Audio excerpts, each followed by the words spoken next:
দুজন যদি এখানে পরের 100 দিন সার্ভাইভ করতে পারো, আমি তোমাদেরকে দেবো $500,000 যেটা এই সিন্ধুকে আছে। কিন্তু তোমাদের মধ্যে যে কোনো একজন যদি 100 দিনের আগে এখান থেকে বেরিয়ে যাও, এটা কিন্তু দারুণ হতে চলেছে। হ্যাঁ, মনে হচ্ছে যেন আমরা একটা পাগলা গাড়িতে রয়েছি। আমরা যে জিনিসগুলো রেখেছি সেগুলো ওরা এখন দেখছে। দেখো ওরা দুজন কিভাবে রুমের দুদিকে দাঁড়িয়ে আছে, বড়ই অদ্ভুত লাগছে। যখন আমি ওদের দুজনের চোখ খুলেছিলাম তখন ওরা প্রথমবার একে অপরকে দেখেছিল। আমি শুধু ভাবছি এখান থেকে বেরোনোর পর ব্যাপারটা কিরকম হবে। ও হ্যাঁ, মাত্র 100 বার ঘুমোতে হবে। মাত্র 100টা ঘুম। আর ঘুমিয়ে পড়লে সময় কোথায় কেটে যাবে বোঝাই যাবে না। আমি তো শুধু সেটার কথাই ভাবছি। সবথেকে ইন্টারেস্টিং বিষয় হলো এই রুমে থাকাকালীন তুমি বুঝতেই পারবে না যে বাইরে এখন দিন না রাত্রি অথবা সময় কি। দেখতে তো দারুণ লাগছে। ভালো হয়েছে। যেমনটা আপনারা দেখতে পাচ্ছেন, একটা হোয়াইট কিউবের ভেতরে থাকা বেশ বোরিং। সারাদিন একই জিনিস বারবার খাওয়া। চেম্বারে সময় কাটানোর জন্য তারা দুটো জিনিসই বারবার করছিল। আর তাস বানাচ্ছে। আমি এটাকে তাসের মতো করে সাজিয়ে নিয়েছি, আশা করছি ঠিকঠাকভাবে সাজাতে পেরেছি। যেটা দেখে খুবই মজাদার মনে হলো। তাই আমি $30,000 সিটের উপরে বসলাম আর জয়েন করলাম।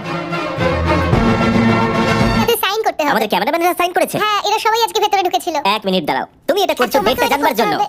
আর টাইমও না, না এটা আমি অ্যালাউ করতে পারি না। আমি ডেটটা না লিখেছি। হবে না, আমি ডেটটা লিখেছি। বলতেই হবে ওরা অনেকটাই স্মার্ট। কিন্তু 7 নম্বর দিনে উপস্থিত হয়ে পর্কের ক্যানগুলোকে মারছে। হ্যাঁ, এগুলো মনে হচ্ছে না আর আমরা খাবো বলে। এখনো 5টা থ্রো দিন হয়েছে আর ওরা এতটাই বড় হয়েছে যে রেড লাইন ক্রস করবার কথা ভাবছিল। যদি ওরা ক্রস করে ফেলে তাহলে প্রাইজ মানির সবটুকু ওরা হেরে যাবে।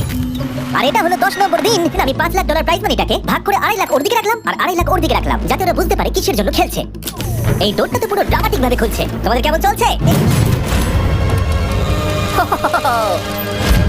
10 দিন পরে প্রথম তোমরা বাইরের জগৎ দেখলে। তোমরা কি মজা করছো? খেতে পারো চ্যালেঞ্জ শেষ হওয়া অবধি, কিন্তু $50,000 বিনিময়ে। তোমাদের অ্যানসার কি হবে জানি না, কিন্তু প্রাইজ মানি কমে যাবার আগে তোমরা কিছু দারুণ খাবার টেস্ট করে দেখো। এটা কল্পনা করে নাও, যেটা তোমরা দেখছো সেটা তোমরা 90 দিন ধরে খাবে। আমার বিশ্বাসই হচ্ছে না। 50,000 অনেক বেশি। ওটার ব্যাপারে এখন ভাবতে হবে না। ওদেরকে দেখো, ওরা কিন্তু 10 দিন ধরে শুধুমাত্র ক্যান চিকেনই খেয়েছে। কথা বলতে জানি না কি ডিসিশন নেবে। বুঝতে পারছি না কি করব। আমিও জানি না। প্রথমেই আমাদের খুব ভালো লোভ দেখিয়েছে। এ বাবা। ও হেই জিমি, ঠিক আছে, এবার সময় এসেছে ডিসিশন নেবার। তোমরা কি $50,000 দিতে চাইবে বাকি চ্যালেঞ্জের জন্য এই সুযোগটা নিতে? না। আমার মনে হয় আমাদের এটা চাই না। সত্যি সত্যি বলছি, আমি ভাবিনি তোমরা না বলবে। না না না না, ও মাই গড। আমি 10 দিন পরে আরেকটা অফার নিয়ে আসবো, যদি তোমরা ততদিন থাকতে পারো। আমি সত্যি ভেবেছিলাম তোমরা হ্যাঁ বলবে। এটা কিন্তু পাগলামি ছিল। বাই। চলো শুরু করা যাক। আমার সবচেয়ে ভালো লাগে এটা হেলালেও পড়ে না। এটা প্লেটেই আটকে থাকে। পরের 3 দিন ওদের খুবই সাধারণ ভাবে কাটলো।